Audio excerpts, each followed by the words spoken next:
Alors, n'oubliez pas, il y a un bon bout de temps que je vous ai encouragé de prendre votre Bible avec vous, mais j'aimerais éventuellement réitérer cette requête. Prenez votre Bible, prenez un crayon, prenez quelque chose pour noter certaines choses qui vous touchent ou des questions qui vous restent, des objections que vous avez, que vous allez venir me voir après. 1 Corinthiens chapitre 11. Et nous allons lire les versets à partir du verset 23. Donc, 1 Corinthiens 11. Car voici l'enseignement que j'ai reçu du Seigneur et que je vous ai transmis. Le Seigneur Jésus, dans la nuit où il fut livré, prit du pain. Et après avoir remercié Dieu, il le rompit et dit, « Ceci est mon corps qui est pour vous. Faites ceci en souvenir de moi. » De même, il prit la coupe après le repas et dit, « Cette coupe est la nouvelle alliance de Dieu, garantie par mon sang. Toutes les fois que vous en boirez, faites-le en souvenir de moi. En effet, jusqu'à ce que le Seigneur vienne, vous annoncez sa mort, toutes les fois que vous mangez de ce pain et que vous buvez de cette coupe. C'est pourquoi, si quelqu'un mange le pain du Seigneur, ou boit de sa coupe d'une façon indigne, se rend coupable de péché envers le corps et le sang du Seigneur. Que chacun donc s'examine soi-même et qu'il mange alors de ce pain et boive de cette coupe.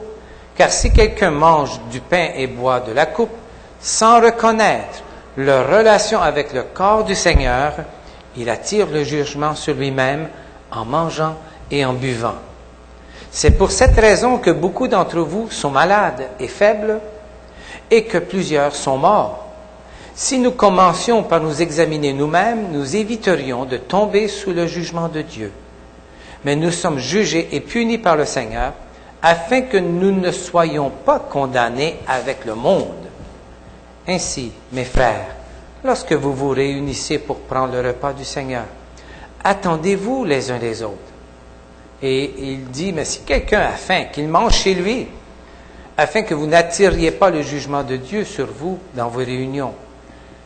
Et il y avait d'autres questions, mais qu'il allait aborder à un autre moment donné. Jésus invite ses enfants à son repas. Et finalement, c'est comme la ligne de fond. C'est Jésus-Christ qui invite ses enfants à son repas. Et c'est une invitation qui est spéciale et c'est une invitation qui est réservée à tous ceux et celles qui lui appartiennent.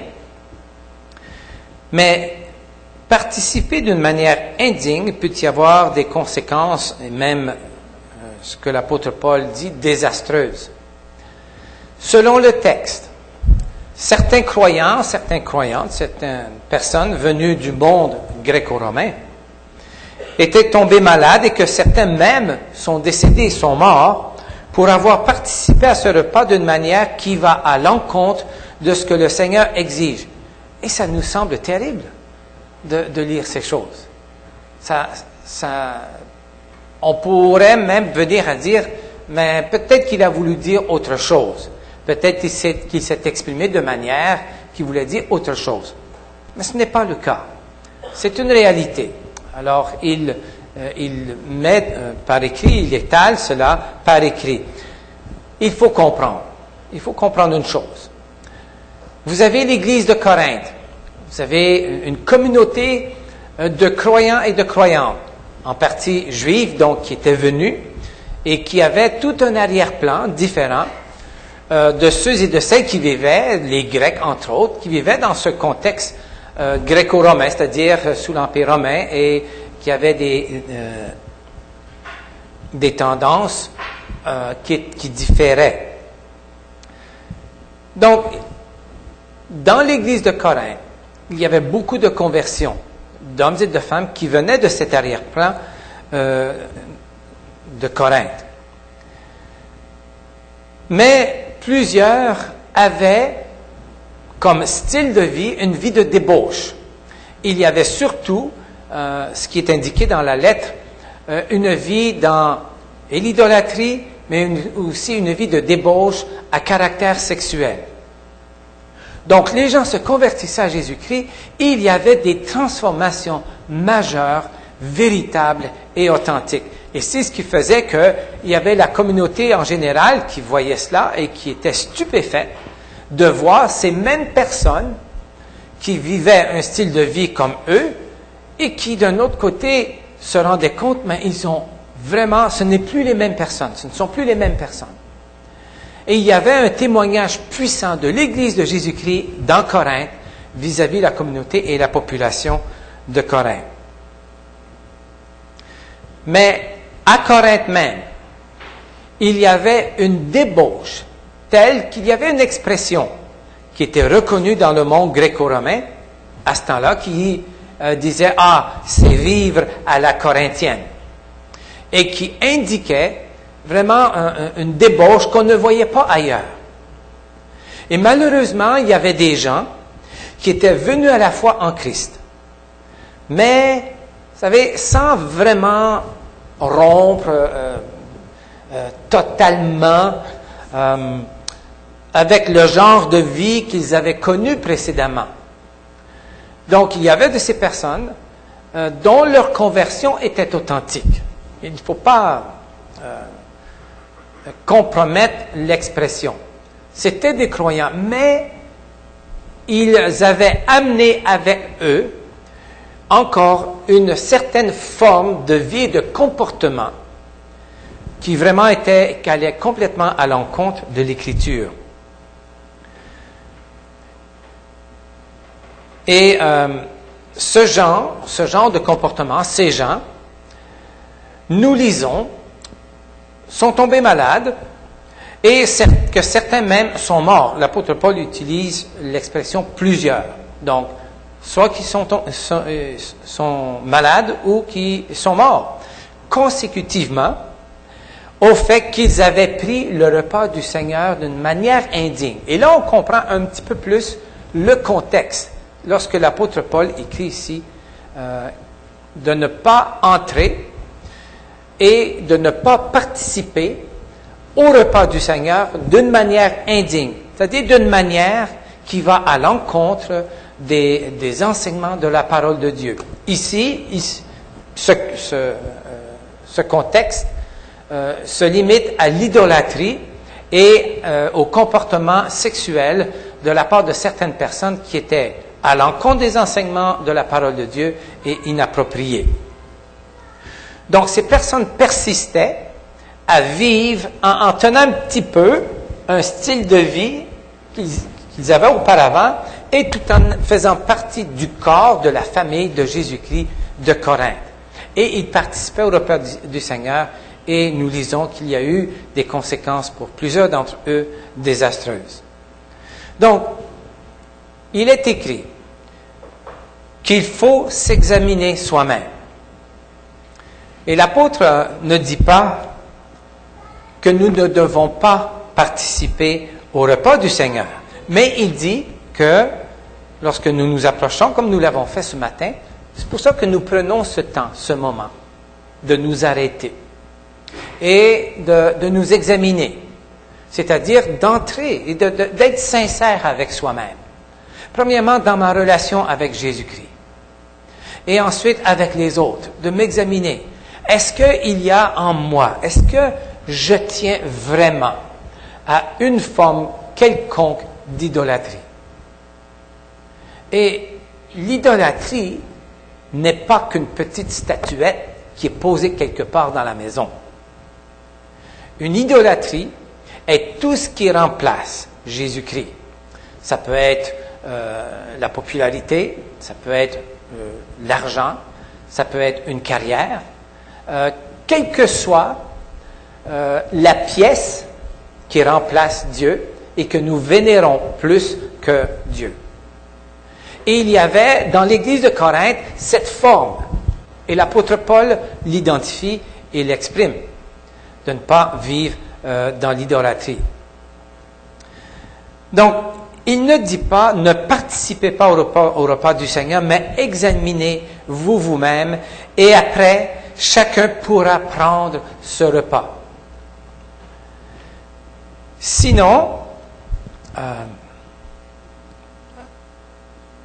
OK, il est important,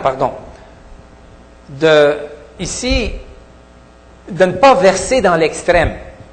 C'est très important de ne pas verser dans l'extrême, dans le sens de l'extrême qui est « je ne suis pas parfait ». Et donc, je ne pourrai jamais participer au repas du Seigneur. Ce que l'apôtre Paul fait allusion, c'est un style de vie, c'est un comportement, c'est une manière de vivre d'une façon régulière. Et non pas ce que nous vivons régulièrement, les péchés qui s'attachent à nous et que nous allons vers Dieu, que nous reconnaissons en toute sincérité et en lui demandant pardon et en recevant de lui et son pardon et aussi sa purification. Nous sommes parfaits, purs, du fait de la nouvelle naissance, par la puissance du Saint-Esprit. Nous sommes parfaits dans le sens d'être purifiés de nos péchés. Nous l'avons mentionné ce matin, à la croix, Jésus a accompli ce que nous ne pouvions pas. Aujourd'hui, en 2011, c'est-à-dire d'être rendu apte, pur devant Dieu, de pouvoir nous présenter devant Dieu en toute liberté à cause de Jésus-Christ. C'est dans ce sens. Mais nos actes sont souvent répréhensibles et nous péchons régulièrement aussi. Mais sans pour autant en faire un style de vie. L'apôtre Paul, à un moment donné, dans une de ses lettres, il énumère certaines choses à éliminer de notre vie. Que celui qui vole ne vole plus, par exemple. Que celui qui ment ne mente plus. Comme style de vie. Mais il arrive à quelques personnes de voler. Il arrive à quelques enfants de Dieu de mentir. Il arrive à certaines personnes de poser des gestes, de dire des paroles qui sont contre ce que l'Écriture nous enseigne et ce que le Seigneur Jésus nous a enseigné. Mais ici, on ne parle pas d'un style de vie, parce que lorsque nous commettons ces choses, nous sommes tout de suite, immédiatement frappés par cela. Notre conscience nous interpelle immédiatement, et nous en sommes conscients. Et nous sommes attristés. Et même il y a, chez plusieurs d'entre nous, ce temps, il y a un temps où on se tient éloigné de Dieu parce qu'on a tellement honte. Et pourtant, Dieu, il n'est pas là avec un gourdin. Il est là comme ça. Et il attend que nous venions à lui. Et afin qu'il nous pardonne. Le repas du Seigneur n'est pas réservé aux croyants sans défaut, mais aux croyants repentants, pardonnés et rendus purs par le sang de Jésus-Christ. Et malgré nos imperfections, ce repas est une bénédiction parce que nous avons connu l'amour dont Jésus nous a manifesté en allant à la croix. 3 significations dans ce repas. Et une, c'est on proclame la mort de Jésus-Christ sur la croix jusqu'à son retour. Il faut croire que la mort de Christ n'est pas qu'un fait historique. Oui, c'est historiquement dit et prouvable que ce Jésus, ce nom, a été effectivement mis à mort sur la croix. Donc, mais ce n'est pas qu'un fait ou un événement historique, mais un acte libérateur de la part de Dieu envers nous. Et en disant oui à son invitation, nous montrons que nous désirons recevoir ce qu'il nous donne, c'est-à-dire sa vie. Il y a eu un moment donné dans votre vie dont seul vous pouvez identifier, où vous avez dit oui au Seigneur, lorsqu'il offrait sa vie pour nous.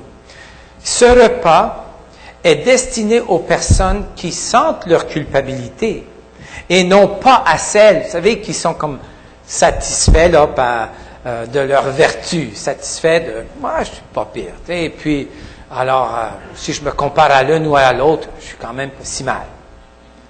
Le repas est destiné aux personnes qui sentent leur culpabilité. Le repas du Seigneur est réservé à ses enfants qui sont blessés par la vie. C'est à nous. C'est à nous que cela est réservé, où nous allons à lui régulièrement et que nous nous mettons devant lui dans la repentance et aussi de recevoir son pardon, sa libération. Mais aussi c'est une représentation. Nous avons vu ce matin que ceci représentait le corps de Jésus et le sang de Jésus. On ne va pas entrer dans les détails, nous l'avons vu plus tôt ce matin. Jésus a dit, faites ceci en mémoire ou en souvenir de moi. N'oublions jamais le sacrifice de Jésus à la croix en notre faveur. C'est pour nous que Jésus est allé jusqu'à la croix. Ce repas est un rappel de l'amour de Dieu pour toi et pour moi. Lorsque nous avons partagé ce morceau de pain et cette coupe de jus, mais c'est pour nous un temps, je dis souvent, de nous arrêter et de nous rappeler, de nous souvenir que Dieu m'a tellement aimé. Il m'a aimé jusque-là, jusqu'à donner sa vie, à mourir à ma place. Et il a reçu la déflagration du jugement de Dieu. C'est Christ qui l'a reçu. La punition, le salaire du péché qui est la mort, Jésus l'a subi à ta place et à ma place. C'est la raison pour laquelle nous pouvons partager et participer à son repas. Mais aussi, finalement, le repas du Seigneur est une communion commune. Un lien qui nous rapproche de Jésus. L'apôtre Jean écrit, et je cite, « Si nous vivons dans la lumière », ce qu'il veut dire ici, c'est en communion avec Jésus. Alors, nous sommes en communion les uns envers les autres. Nous ne sommes pas sur une île déserte. Nous ne vivons pas isolés dans notre milieu. Nous ne vivons pas à l'écart de la famille de Jésus-Christ, de son Église. Si nous vivons dans la lumière, si nous déclarons publiquement appartenir à Jésus-Christ, alors nous sommes en communion les uns avec les autres.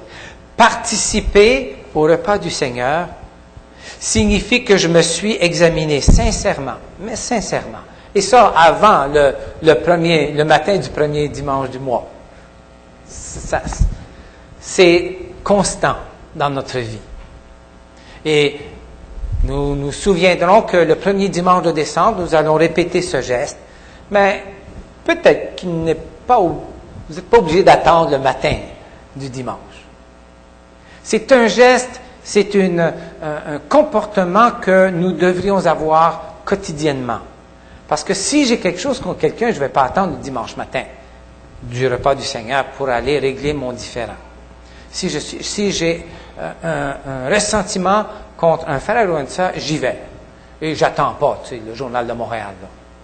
J'y vais tout de suite. Avant que quiconque d'autre le sait dans la famille, je vais vers la personne. Soit que je lui dis, j'ai fauté contre toi, ou soit que je lui dis, ça m'a fait mal. J'ai été blessé par tes paroles, par ton geste.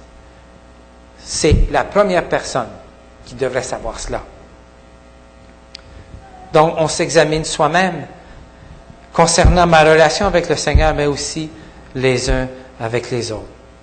Soyons en paix les uns avec les autres et prenons ce repas en signe de notre appartenance à Jésus-Christ et d'une manière qui est digne. Débarrassons-nous, l'auteur de la lettre aux Hébreux, il dit, débarrassons-nous du péché qui s'attache si facilement à nous. Et l'apôtre Paul, dans 2 de ses lettres, il dit, mettons complètement dehors. Et il a toute une liste. Il parle du mensonge, il parle de commérage, il parle, parce que tout ceci affecte l'autre. Il parle de vol, il parle d'immoralité sexuelle, il y a toute une liste qui n'est pas d'ailleurs complète. Il dit, débarrassons-nous de tout cela. Et quand nous venons ensemble et que nous participons au repas du Seigneur, c'est un geste qui honore et glorifie le Seigneur. Et c'est dans cet esprit que Jésus nous appelle à venir et à participer à ce repas. Donc, je nous invite dans les jours et les semaines qui viennent de constamment, que vous soyez en route, que vous marchiez vers le métro, vers votre voiture, vers le travail, pendant votre travail. Et si l'Esprit de Dieu vous met à l'esprit une situation envers une personne, soit qui vous a blessé et que vous réalisez que vous avez blessé, ça vient de Dieu. Et on y va. Tout de suite. On n'attend pas. Aller vers cette personne. Et si nous avons retenu de notre ancienne vie quelque chose que nous ne voulons pas abandonner, l'apôtre Paul nous donne un avertissement sérieux qui peut avoir des conséquences désastreuses dans notre vie. Portons attention. Portons une écoute attentive aux paroles que le Seigneur Jésus nous laisse. Prions ensemble. Seigneur Jésus, nous voulons vraiment te remercier pour ta parole, parce qu'elle nous fait du bien, mais aussi parce qu'elle met en lumière des comportements dans notre vie qui, peut-être au départ, nous choquent, nous rend furieux ou nous attristent profondément. Mais c'est pour notre bien. C'est pour que nous allions de progrès en progrès. C'est pour que nous avancions, Seigneur. Et tu nous appelles à être en communion avec toi, à être parfaits et saints, car tu dis, car je suis saint. Et tu veux que nous soyons ainsi. Que ta vie en nous devienne une réalité à chaque jour. Nous le prions dans le nom de Jésus-Christ. Amen. Que Dieu vous accompagne, qu'il vous fasse du bien. Et nous avons un gâteau et des petites choses qui nous attendent à l'arrière.